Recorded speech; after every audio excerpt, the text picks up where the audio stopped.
Kode Radio International nangoyɗon diga Abuja lamorde lesdi Nigeria. Assalamu alaikum bandiraɓe fulɓe, barkame wakkatire nde, barkame fottugo nder taskaram jamin ɗi hande. Kode Radio ɗo wadda non taskaramji diga jamdi 8 yanugo jamdi 8 reta wakkati Nigeria, Nijar, Kamaru e Chadi. Min Muhammad Abubakar Bakos foɗan tolla bangal taskaram jamin ɗi hande. Nder taskaram jamin ɗi hande min godi rotowol diga diwal Kebbi. Nden min ɗon wondi taskaram duniyaru siyasa.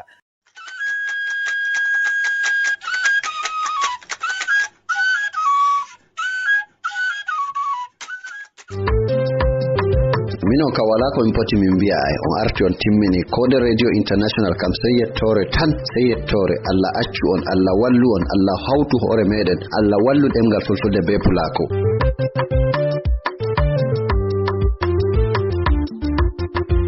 Gwamnati jiha Kebbi kan hocci jabrude ɓustuki jahal yeso andal jiha Kebbi a rahoton Malami Bagudo.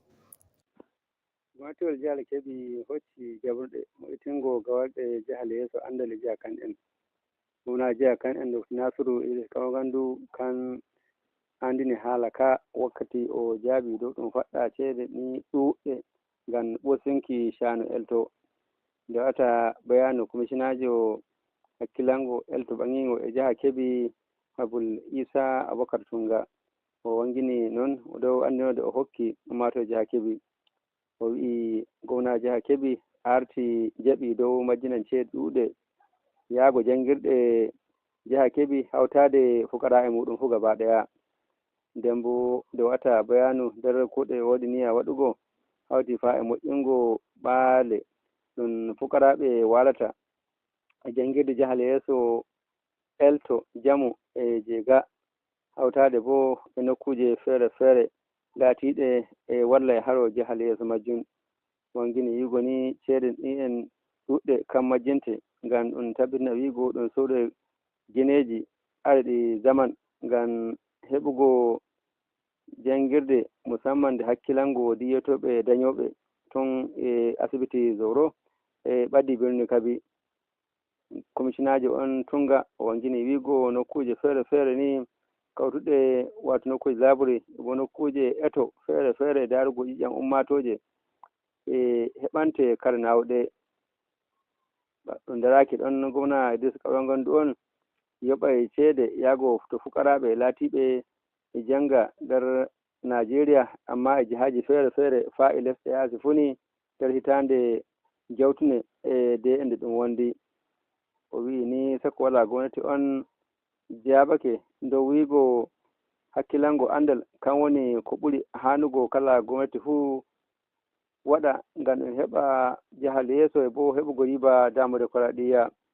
Ngam noon commissionajo Abubakar Tunga o noddi ummato jiha Kebbi hawta hoore gwamnati moggal lesdi Nigeria musamman bo hokka baalo ɓaawo muɗum e gomna Idris Kawagandu ngam ɗum heɓa derke'en yaha yeeso. O ini nane ma wato tabbitingo dow shanu jahal yeeso derke'en kam waɗata kawtal hoore Nigeria nden mo Nigeria ɗum laato dow hani. Abubakar Tunga o noddi dow derke'en e ummato jiha Kebbi hu hokka baawal muɗum malla ɓaawo muɗum yaago gomna Idris Kawagandu. O gonajo on mo jiha Kebbi ni woodi muuyo wiigo waɗi kuuɗe kanduɗe kala wacce fuu dematerle elto hakkilango laabi e bo jamu ummatoje fuka. Kerol rahoto gonɗon Abubakar Malami Bagudo e gaɗo jiha Kebbi. To Malami Bagudo a yettama. Da taskaram duniyaru siyasa hautade Sa'ad Abubakar Ganye.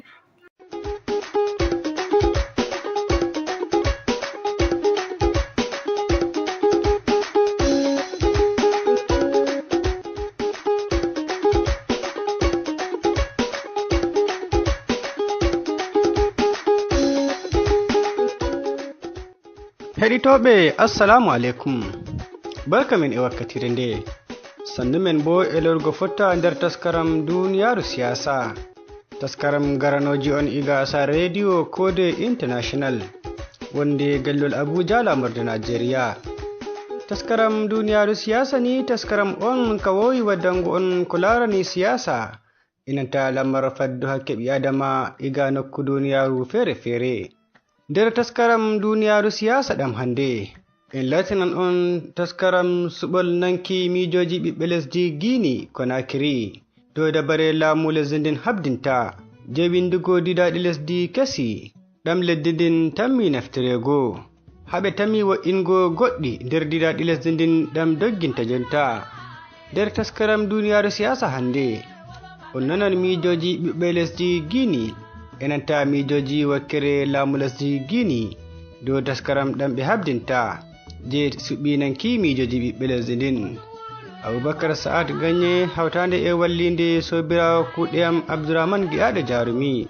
wiyata on keɗite jam.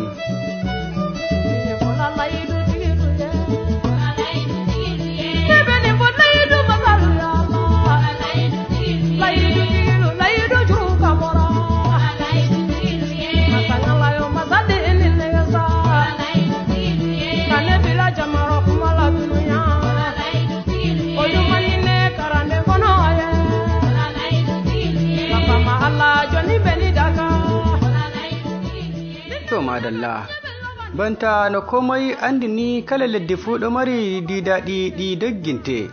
ko larani laamu lesdi enanta ardugal gomnati lesdi ndin ngam majum on kamɓe mata bangeje maɓɓe leddi Guinea Conakry ɓe andini dow ɓe lartan goɗɗi nder didaɗi lesdi ndin ɗam ɓe dogginta ɓawo walitiggo laamu ha lesdi ndin hitande 2021 jontani lesdi Guinea ɗo taskana suɓol nanki mijoji ɓiɓɓe lesdi ngam yi'ugo nonno wo'inta goɗɗi nder didaɗi lesdi ndin ɗam ɓe naftirta wakkati o wolwanno ha gallol Conakry Prime Minister Guinea Amadou Bawuri o andini ɓiɓɓe lesdi ɓe mofti ha pellel moftorde ha gallol Conakry bote winditego didaɗi lesdi ɗam o wi tammi nafugo lesdi ndin ta giɓe feere ha ko larani jahale yeeso maari. Jango campagne fi nouvelle constitution on fuɗɗoto en eɓɓi en waɗi feere kadi e leydi men ndin fof yo jama on faamu ko honɗum winda e nder projet constitutionnel on fi honɗum ɗum ɗon waɗa ko fi mo ɓe yo andu sariyaji ko faalaɗen yo ardo leydi men ndin par ce que si yimɓe ɓen andi sariya on hay gooto waɗatake jaggu e hoore tooñe kono si jama on anda woɓɓe no wawi innude ene ko ni yarete ko ni laamu ngun foti ko ni laamu ngun yamiri alors que tigi tigi on wonde ko faale maɓɓe ko miijo maɓɓe tumɓe faala hikkinde yeeso ɓe yaaɓita droit ko jama on doit jogade kon donc fi ɗum pratiquement ɓuri lewru no yewtede no firede e ɗumaji ɗin fof e haalaji men ɗin fof e nder leydi ɗin pour yo mo wiye yo faamu kon ɗum woni nder ton kon ɗum mi yettoto on taho mi meeɗa on fenande mi meeɗa on kadi ɗaynude ko fi ɗum ko windi e projet constitutionnel on taska ndaara ko honɗum waɗi gila indépendance ha fewndo ɗo leydi men ndi wawali yarude yeeso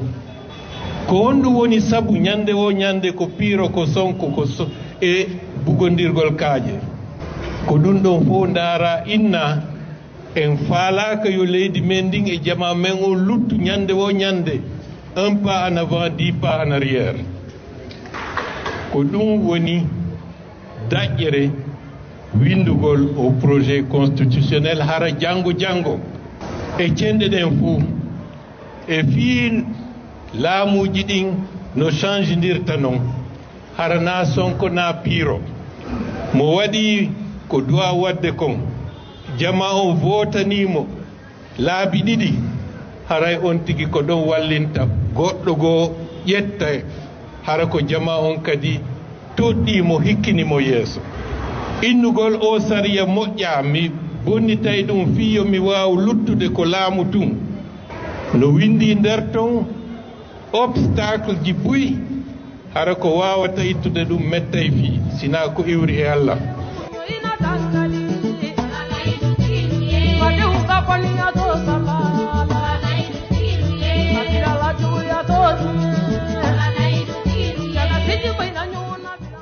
seni titan wakkati prime minister ba wuri do andina bote dam leddi Guinea tammi hebugo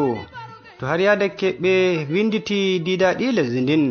seni ta bangeje maɓɓe ɓiɓɓe lesdi Guinea joɗiɓe leddi Faransa ɓe waɗi moftorde ha gallol Paris ha ɓe holli sondinanki belɗum maɓɓe dow taskaram laamu lesdi ndin watta les ardugal kanal Muhammadu Damboya je winditiggo didaɗi lesdi. Woɓɓe nder ɓiɓɓe Guinea ɓe andini miijoji maɓɓe. On jarama o salminama mi weltanike Guinée ɓe mowi ɓe hande pari ɗo ɓen fi o manifestation fi ko woni feƴƴude kamen la Guinée kon mi yi woni mobilisation molanaɗo o yimɓeɓe acciti golle mum ɗe ari par ce que ko fi leydi ndin ko fi tippiranago leydi ndi ko fi dénoncugol ko woni feƴƴude e nder leydi men ndi hannde ɗo anndi depuis soori ɓen cifi ɗo laamu ngu piiji buyno wadde ka leydi men ko tawata haana en ɗon kadi no jokkede no haɗede yimɓe ɓen yo wawa manifeste kamen la Guinée mais yiwgol Guinée en ɓe wonɓe ka ɓaawo ɓen no moɓodirde fi wawgo manifestugo fi wolugol piiji bonɗi wonɗi wadde ka men ɗi fiyoɗi accu ɗum noon no weltina wonɓe tippirde fi gonga e nder leydi men ndi ko eɗo anndi hande ɓe woola ɗo fi kaydiri ɓatakurdi ɓe yaltini ɓe inna constitution minen ɗon duwaka wonde piiji ko tawata eɗen wawi wolde fimu hande enen Guinée hana wolgol fil ɗon fiyonu par ce que ɓe cifiɓe laamu ngu junngo Alpha Condé gila ɓe ari ɓe waɗanno un charte transition mo ɓe waɗi ɗon kamɓe tout windunomo signimo publie ɓe wawali ɗumannago respectugol ko ɓe waɗi ka charte de la transition na ɓen ɗon arata hannde inna no jonnude en constitution tawa ɓe waway respectugol ko woni nder on constitution o donc koko woni feƴƴude ɗo taw Guinée ɓen jaɓu wawde wolugol fi o constitution par ce que dara en na ko tawata iɗen tawna e mum yimɓe ɓen landanoka ko waɗa e nder on constitution noon ko doit tippirede hannde ko feno ɓe soori ɓe cifi laamu ngun ko honnuɓe fotuno jama o yimɓe ɓe wawali respectugo ko foti jama on ɓe wawata hinnugo ɓe yaltinande kaydi hannde janggo ɓe respectata andi kaydi ndi ɓen yaltinde ɗo.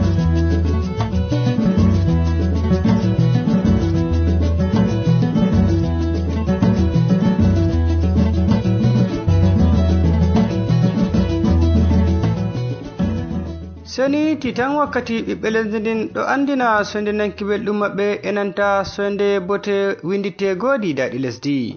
ha jonta ni ta bangeje maɓɓe wakkere laamu lesdi Guinea prime minister Guinea Amadou Ba wuri o andini wi'i nafu enanta bote heddi e winditego didaɗi lesdi ɗum sali tindinego ngam majum o andini wi'i ɗum tilimɗum mastin windita didaɗi lesdi Guinea lattake ɓeymano lesdi ndin ɗo doggine ta geɓe feere nden didaɗi lesdi ndin dogginte e dow majum didaɗi on ɗam latti ƴaawi ta nokkuje feere nden hitande ko hitande si Allah jaɓi en yi'ay nafa yangi men ki par ce que résultat ji ɗin ko on tuma yaltitata e sengo laawi ɗin e sengo courant on e sengo kadi jama on ɓurta hoolade leydi mum ndin ɓurta kadi sembinde sariyaji ɗin e nder leydi ndin tampama kono mo tampali tuma o heɓi moƴƴere o andatano jogora tampama donc si moƴƴere nden hewti anden no jogoren wota woɓɓe waɗu ha ɗum fuuto kadi yiltituɗen ɓaawo on faami komi faalawo yewtude kon suddiɓe si min yanganaki on ara min yanganaki hoore amen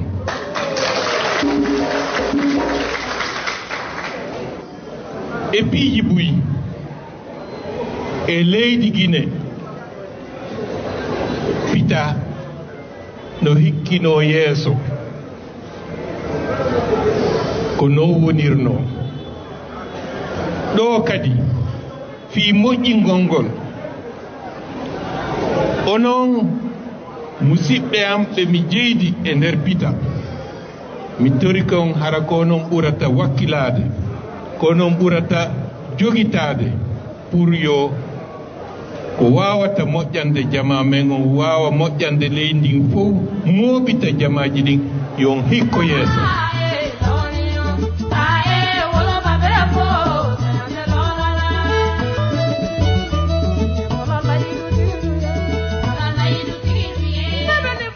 to heɗitoɓe titan ko wawata waddango kenande taskaram duniyaru siyasa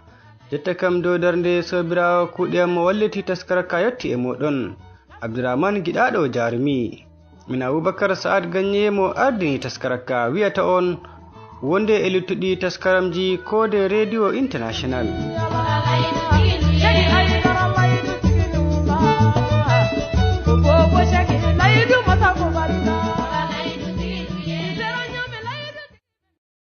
to sa aboubacar gagné a yettama.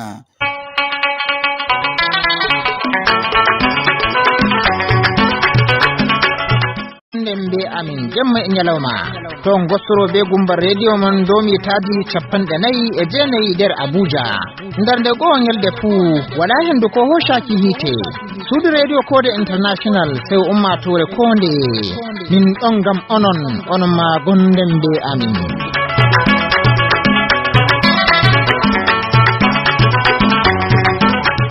da taskaram famu dina hautade modi bosman baferi Code Radio International waddanta en taskaran faamu dina maɗa. A'udhu billahi minash shaitanir rajim. Bismillahir rahmanir rahim. Wassalatu wassalamu ala ashrafil mursalin Sayyidina Muhammadin wa ala alihi wa sahbihi wa man tabi'ahum bi ihsanin ila yawmiddin. Rabbi shrah li sadri wa yassir li amri wahlul 'uqdatam min lisani yafqahu qawli. Wa ba'd ummatore julɓe fulɓe assalamu aleykum wa rahmatullahi taala wa barakatuhu en getti jomirawo joomu bawɗejo juttinɗo balɗe meɗen hewtini en asawere wonde e fareten yeeso e taskaram meɗen ɗum faamu dina maɗa taskaram ko waddanta en ne kuureten kuuɗe dina meɗen waddanta en ne andirten jomirawo meɗen waddanta en bo ne gareten kuudal hakkunde meɗen to keɗitotoɗo yejjitayi taskaram faamu dina maɗa e ɗon wolwa e dow ko darani mana nawliraji ɗi wajibijiji kanji goni diwiɗi en puɗɗi taskaram ɗum asawere salide e dow wiigo mana kanji tindinoje ɗen ton ɗe wajibijiji ɗe janguɗen ɗi fuu ɗi goodi nawliraji maji en bolwino e dow wiigo wodende ɗum wi'a soyde woni mana nawlum hanjum woni al adamu ɗum wi'a wala jomirawo mustahil sey nden bo mbiɗen ɗiɗaɓo kanko woni alhudusu bo kanko wonte nawlu alqidamu genaku banda gam jomirawo o latti o geno o wala fuɗɗode da ɗum tindinirimo e dow wiigo o fuɗɗode bo bane boluɗen to nde heɓake ɗum heɓa e fuɗɗuɗo on o heɓi fuɗɗuɗo mo ɗo e ɗum wajibina ko ɓe mbiyata dawru accu bo ko ɓe mbiyata tasalsulu mbiɗen hakkilo jaɓata ɗi'i nden bo mbiɗen jomirawo ɓangiɗo ceniɗo kanko mana o re'ata o dumotoɗo walane ɗum hawtira tindinore mako e reyre ɗum e ñandere wonde o re'i hanjum wonte al adamu wiya hande jomirawo ɓangiɗo ceniɗo wala wodaka subhanahu senan tabbitanimo ɗiɗi fu maji ɗum hundeji diwiɗi ɗum nandinta jomirawo tindinoje bano ɗe ɗo tindinoje ɗe ɗum lencitana ɗe jeyaɓe banda jomirawo ndenno bo aranma ko handi anden kanjum woni tindinoje ɗe handi ko bo ɗe latti wajibi tindinen jomi en bandaga jomirawo meɗen tindinira alqidamu hanjum waɗa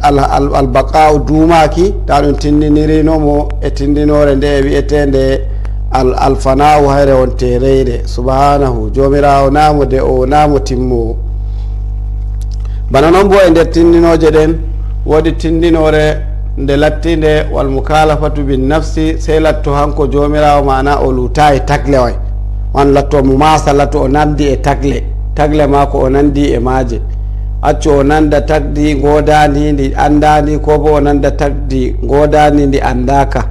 ɗiɗi fumaji ɗiɗi ɗi diwiɗi tagle ɗe joɗiɗe jonde duniyaaru ona accumaɗe mo tagi nder tagle mako gonɗe ɗemo wanginanayi ɓi adama en fuu ɗo tindinoje ɗen mana ɗe diwiɗe e maako. bana noon bo mbiɗen jomirawo ɓaŋiɗo ceniɗo hanko o jenitoriɗo zati maako mana yamu bin nafsi jenitoriɗo zati hanko zati maako wala haaje ɗon to moye ma accuma moye ma e jinnori ɗon to maako ɓawo ma o jinnoraki ɗume ma e moye ma e jinnori e maako. ɗum hanjum holli en wiigo tagle ɗe puumaje ɗe jinnoriɗe lattiɗe jinnoriɗe goɗɗum e goɗɗo hu laataki hanum wiyete jomirawo. kamma noon riwani jomirawo ɓaŋiɗo ceniɗo jinnoraki hunde goɗɗum hunde ngurena hunde jondena hunde nde ɗum tugoto nokkure bana ɓe mbiyata arrahmanu alal arshis tawa jomirawo toon jooɗi mana tinni ɗum lencitana ɗum jonde bana iri jonde neɗɗanke subhanahu. ɗo imam malik ko wi e haala ɗo oyi wal istiwa'u ma'lumun wal kayfa majahulu wa su'alu anhu bid'atun. oyi ƴamuki noye jomirawo haala de pottuduki maako kam pottuduki ɗum hunde anda ɗum amma noye jomirawo foti diri e dow al arshi muɗum ɗo ɗum hunde latti ɗum dagaki ƴameki karmuɗum. non bo ƴamuki ɗum ma ɗum haramun ɗum hunde ɗum karmuɗum neɗɗo waɗata to ƴama e jomirawo noye joɗori dow al arshi. tindinore maako nde jaɓata bano iri tindinoje jeyaɓe hu gamma noon kanko o luuti tagle ɗe fuumaje. nden bo to en gari ɗo mana haala shariku mana hanko jomirawo ɓaŋiɗo ceniɗo ko bo mbiyen ta'addudu na en mbino o goto mbiɗen o woodi wahdaniyatu zati o woodi wahdaniyatu sifati o woodi wahdaniyatul af'ali to ɗe mana kanje tati nawliraje maje ndiwake e maako latto zati maako woodi goɗɗo ko nandi e maako subhanahu latto ɗum wiya kuuɗe maako woodi mana goɗɗo nandi e maaje kuwata kuuɗe areɗe maako subhanahu. non bo lattaki mana sifaji maako tindinoje maako ɗum wiya woodi nanduɗo e tindinoje maako subhanahu kuugal maako nanda e ngal jeyaɓe nden bo tindinore maako nanda e nde jeyaɓe. non bo zati maako kanko jomirawo nanda e zati jeyaɓe. gamma noon ɗi kanji woni nawliraji ɗiya ton maɗa jeweɗiɗi ɗum artuno ɗum jangi. to ɗum wi arandewol alwujudu to nawligol hangol woni al adamu. to ɗum wi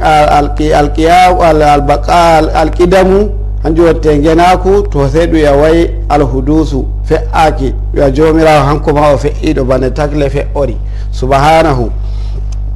bana noon bo nawlu albaqa'u dumake ɗum yawa alfana'u mo timmo subhanahu. ɗo ma ɗi nawliraji kanji to ko ɗum wiyata nawliraji ɗo ɗiɗi kanji gonɗi lattatako ɗi ndiwake ɗi fuumaji lattakatako bo ɗi poti ɗi fuumaji ɗi joɗake e nokkure nde ɗum tawi ton tabbitini jomirawo o godaɗo fu to haala wala bo dilli. ton tawi jomirawo mana o geno to haala fuɗɗode dilli. ton tawi jomirawo o dumotoɗo to haala bo timmode mako dilli. ton tawi jomirawo o jeynitiɗo e zati haala bukeki mako e goɗɗo bo dilli. ton tawi hanko jomirawo o goto nder zati mako mana o jeynitoriɗo zati mako to bukeki e goɗɗo bo dilli. ton tawi wiigo mana o goto nder tindino zati mako e tindinore mako e kuuɗe mako to ɗum wiya o limlimnake e nder zati mako accu bo o limlimnake nder tindinore mako accu bo o limlimnake nder kuuɗe mako ɗo ma ɗum hunde diwi ɗum hakkilo jaɓata ɗum. ummatore en koco e wangaramji e nder ko darani taskaram meɗen ɗum faamu dina maɗa amma wakkatire nde kocanaɗen waddi hoore mbiyaymi wassalamu aleykum wa rahmatullahi ta'ala wa barakatu. allah fo nden e taskaram yeeso jum. to modibbo usman baferi a yettama.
international Papullo e woni Fulato i Horref international non kode radio lutani Fulbe international habaruji kode radio chahidi labdi beldi ndeni fu e kediten sautu Pulaku international kode radio on woni sautu Fulbe meden garem makediten jona du asli meden kime Fulbe finata wasudu ndurobe mawbe jango woni hirde nde bacci do sautu kode international durungol edemal jamudum risku siyasa duniyaru e famu dina ma kodo kode international tariha baba min Shehu Usmanu bina fodio taskaram di beldi di fudo kode international kedi temma famo yen wa inaya keji meden albarka taskaram radio kode international kode radio on woni sautu Fulbe meden garem makediten jona du asli meden Fulbe Niger Nigeria Togo Fulbe Sudan Chadi e Guinea kediten kode international hato Fulbe Masina Burkina Faso Fulbe Mali Cameroon e Gambia kediten kode international Fulbe Futa Jalo Futa Toro Gabon Benin garem makediten kode international jogem Madina men jagen Pulaku endu inna sana ajibo jangen durande men international kode radio on woni sautu Fulbe meden garem makediten jona du asli meden